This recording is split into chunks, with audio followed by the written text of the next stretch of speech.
start our video today, I just would like to mention all the good content that we already have in our channel and encourage you to check all that out. And I would appreciate if you subscribe to the channel and hit the like button so you don't miss any future videos. Today we're gonna be covering all the tag attributes and look at them one by one and see how all that works. So if we look here in our tags tables, we see we have all these columns. Well, all these columns, each one of these columns represent an attribute of our tag that we declare in our program. So for instance, the name, it's an attribute of that tag. And the name is something that must be unique. You cannot have the same tag declared in the same scope. So for example, for controller scope tags, all the tags that you're going to see here, their name must be unique. You can't have duplication in there. And the same apply for the local tags or program scope tags. Now with that has been said, for program scopes you can have the same name for tags. For instance, in here I can have tag 10, and then I can go to program 2, and I can also have tag 10. But I cannot have tag 10 again here in the same scope. If I try to do this, it won't let me. It says it already exists. Okay. One other thing also to keep in mind for the name is we can change the name whether we are online or offline. So right now we're offline. If I want to change this name to something else, no problem. As long as that does not exist, it's no problem. And in the same way, if I go online, so I'm just gonna, so we can download this program just to see how that works.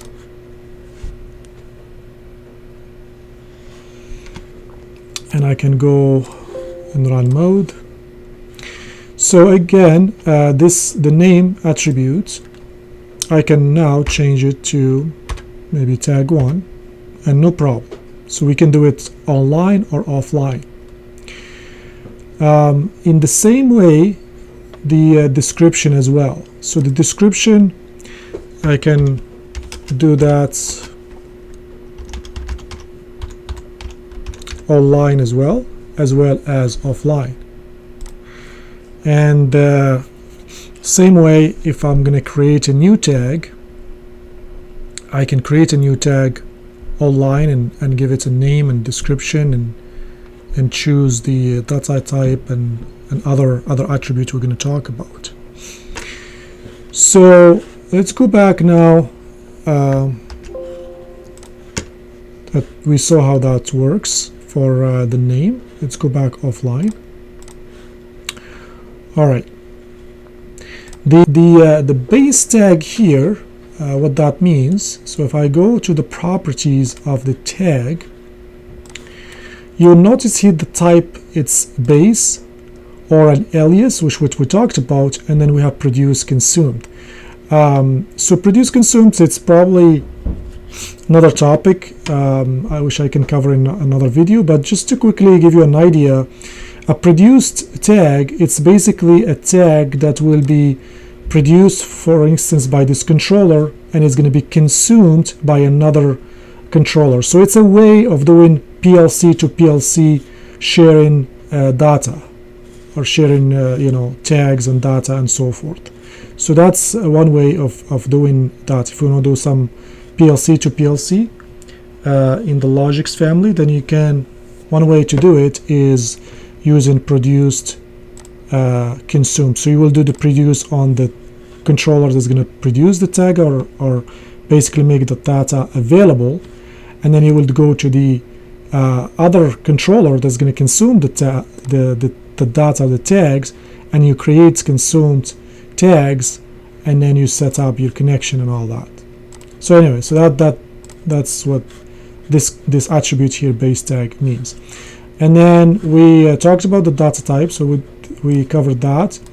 One thing I should mention also about any of these three attributes, actually, aliasing, the base tag, or the data type, these once are set offline, you will not be able to change them online. So keep that in mind. They only can be changed when you are offline. The other attribute I'm going to demonstrate here, which is also very important, is the external access. So this external access, what this does is it makes this variable available to an outside application like an HMI, a DCS, an OPC, and so forth. If I set this by default, most of them are read and write. So if it's a read and write, I can read from this tag, I can write to this tag. So now to demonstrate that and demonstrate the different basically settings we can have here and how all works, let's do a very I guess live demonstration so we can see how that works. So let me go back online. Alright, so I'm live, and this tag here, we're just going to focus on tag 1. So right now I'm just going to put a value of 0 for now, and we're going to see how that works. So right now it's read and write. So if I'm just going to use ME as an example to demonstrate that. So I'm going to go here and I'm going to go to object and just simply bring a numeric inputs enable. I'm going to go to common. I'm going to go to my tags. Here's my PLC. I'm going to just refresh, and I can see here's my tag 1. So now I can link to it. And I'm going to go also to my label here, and I'm going to add so we can see the value as well. And I'm going to say OK and say apply. So now if I go live, we can read here 0. Now if I go and bring the PLC as well at the same time, so we can see both the HMI and the PLC.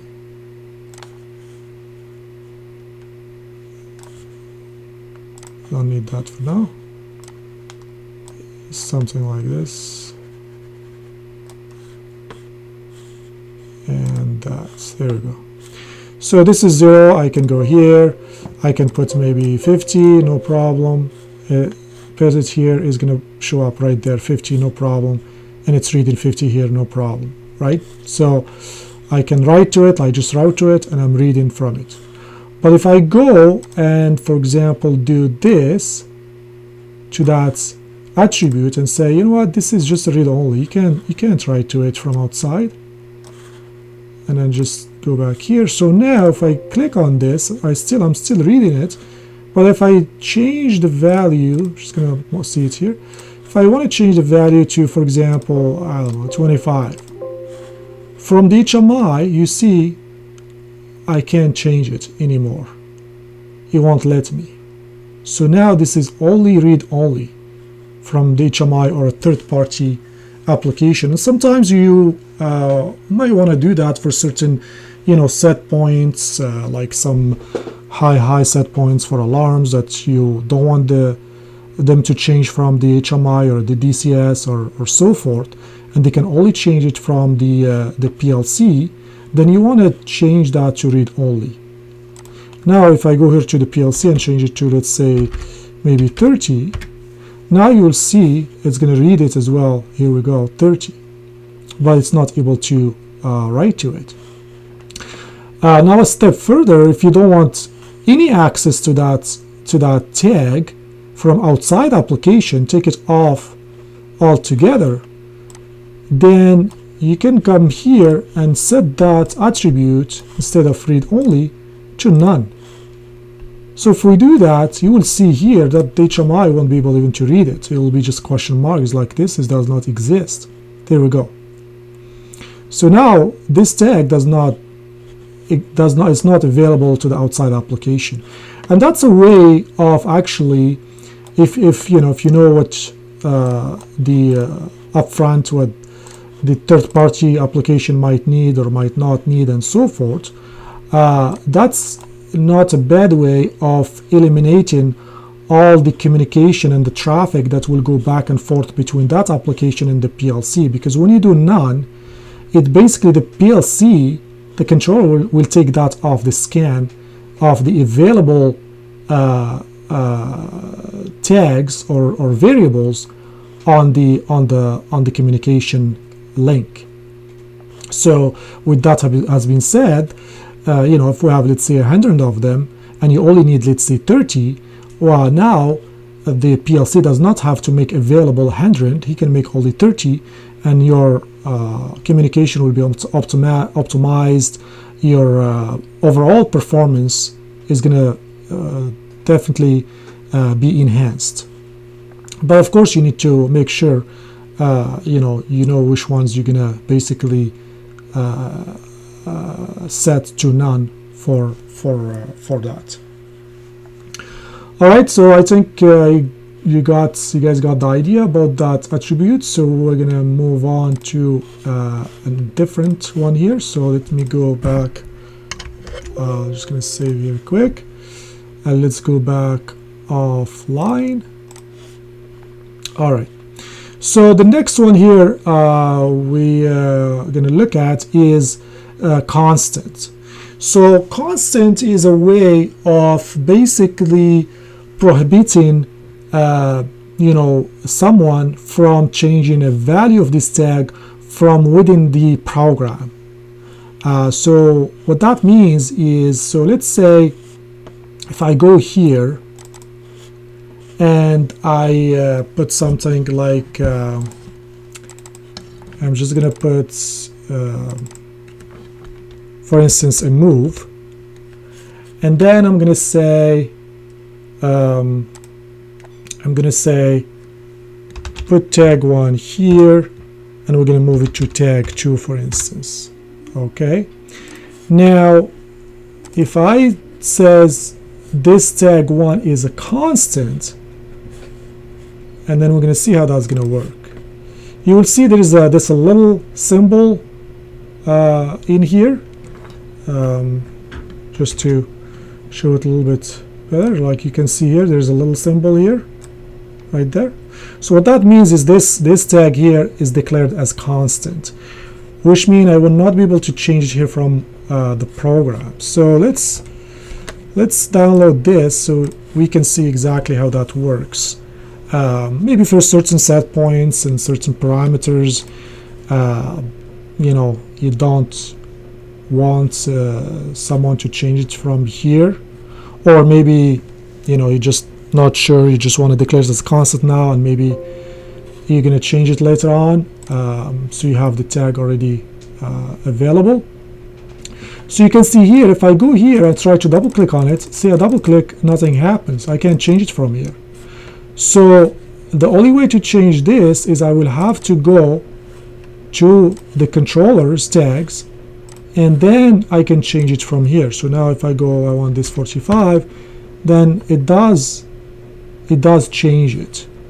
So now you can see here it's changed. So it just basically prohibits the user from changing it from here. But in my experience, if I don't want something to be changed, most likely I will have it hard-coded. Most likely I'll have it hard-coded, because I mean, if the person is in the PLC already, there's nothing to stop that person from did what I just did, changing it, from here. Like I said, the only reason maybe is if you don't know if this is going to be, maybe later on you want to make it as something that you can change even from the program, so you can uncheck this, and that's something you can do also online as an attribute that can be changed online. And as you can see here, now if I go in here, I can double click on this and you see this, and I can change it to 25 and it does change it now. So that's basically what the constant attribute does, and it is something you can change online or offline for that matter. It's not a problem. All right, so hopefully that's make sense and it's clear for you guys now.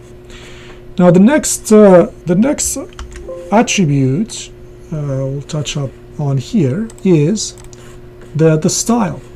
So the style is just simply a way of representing the data. It's probably, if I declare, let me see here, let's have maybe another tag here. I'm just going to call it tag 10, and it's a dint, so that would be more representative. So for example, a dint, I can have it as a decimal. So in another way, you can have here represented as a decimal, so 10, it's basically 10 based. Or I can have it represented as a binary. Sometimes you might want to look at it as a binary, so you can look at all the Boolean. Maybe you're doing some bits manipulation, that type of thing, so it makes sense to see it as binary. Sometimes you might want to see it as hex. You're doing some maybe data transfer, some some protocols that's using hex and that type of things. So you want to present it as hex, so you can use hex and it shows you, okay, well 10 it's 0a as hex, for example, in a double integer.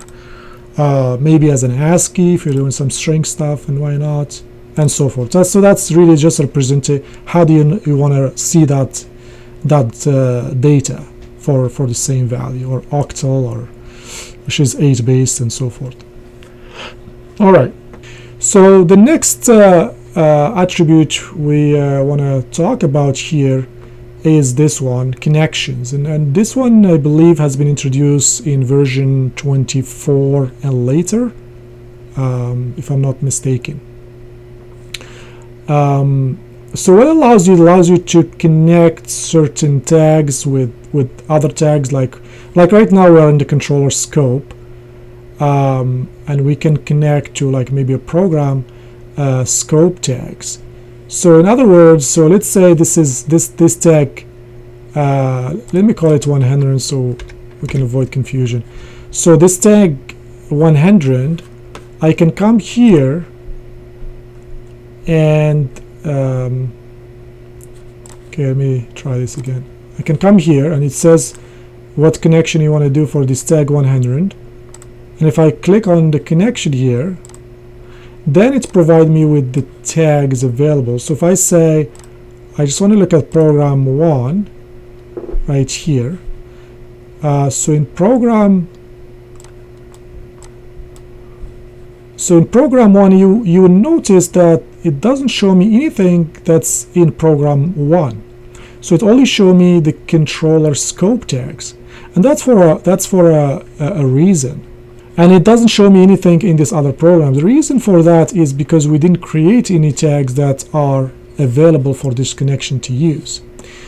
So if I go here, for instance, and I'm just gonna finish with this, so I can create this as, for example, an output.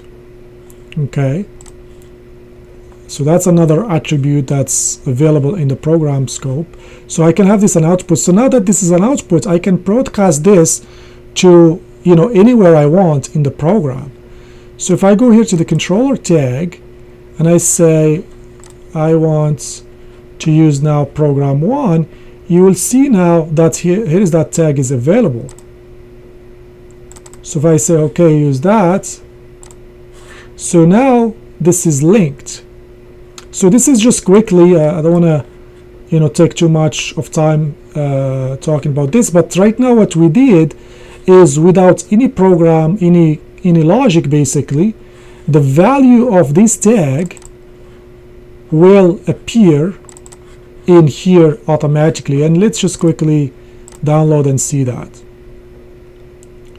But like I mentioned, I will do a video specifically about the connection and go a little bit more in depth about that, and different things that you can do with it and so forth. But right now, just to briefly give you the idea so you can understand.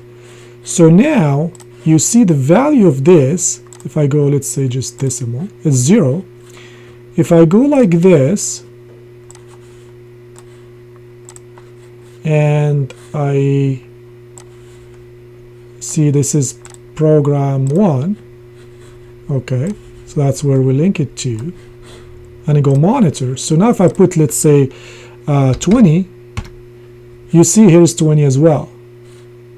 If I put 30, here's 30.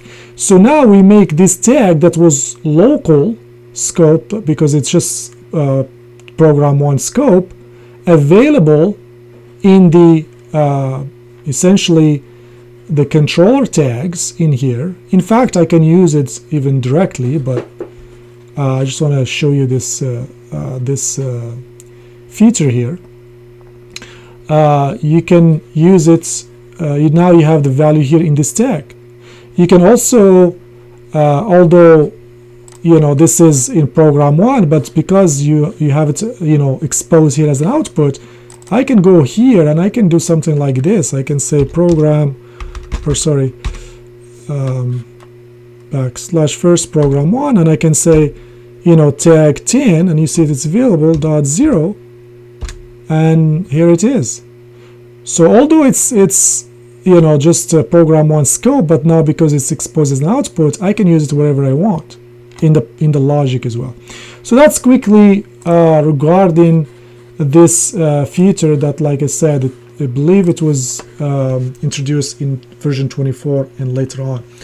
There is another attribute. If you want to see all the attributes that the tags has, you can just right click on here. If let's say this connection is not available, sometimes you don't see it, you can right click on here and then say toggle columns, and then you can toggle it from here and toggle and untoggle stuff you need or you don't need. But notice here there is this sequencing that is grayed out, and also usage. So for the controller scope tags, the usage is not available, it does not exist because they're control scope.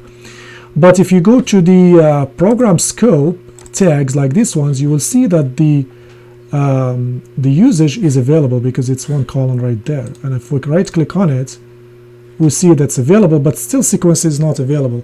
So what this sequencing is, if we create, it's basically for program equipment and so forth.